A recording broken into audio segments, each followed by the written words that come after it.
এটা বৃহৎ আকাৰৰ থালিয়ে দৃষ্টি আকৰ্ষণ কৰিছে ভক্তপ্ৰাণ ৰাইজৰ।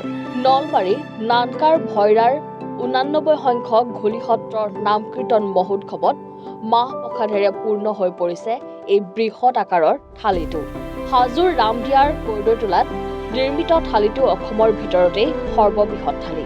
ইয়াৰ পিছতেই দ্বিতীয় স্থানত আছে গুৱাহাটীৰ শংকৰদেৱ কলাক্ষেত্ৰ আৰু তৃতীয় স্থানত বৰপেটা কীৰ্তন ঘৰৰ থালিটো। 60 কেজি ওজনৰ উপকৰণেৰে প্ৰস্তুত কৰা 22 থালিকৈ মাহ প্ৰসাদ ৰাখিব পৰা অসমৰ সৰ্ববৃহৎ থালি বুলি দাবী কৰিছে ঘুলিহট্ট নাম কীৰ্তন মহোৎসৱৰ শুভাকাংক্ষী অজয় বৰ্মনে।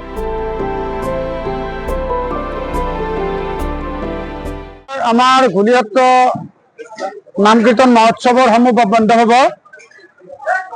আজি আমি ইয়াত ঘুলিহট্ট নাম কীৰ্তন মহোৎসৱৰ ষষ্ঠ দিনত ভৰি দিছো।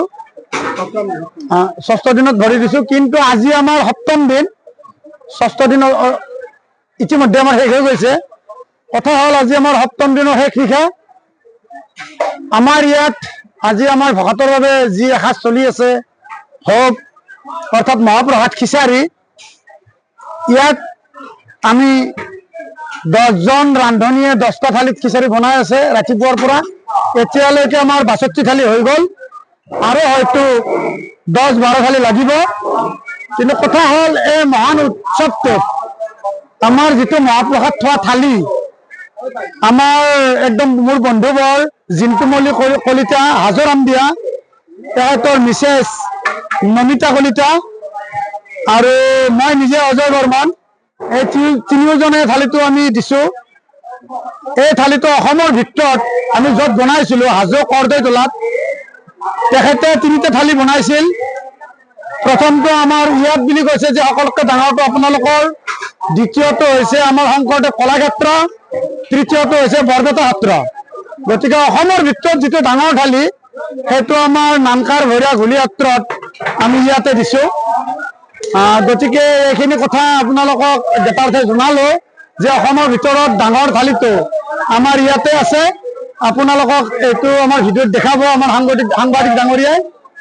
গতিকে আমাৰ ইয়াত আপোনালোকে আহিব।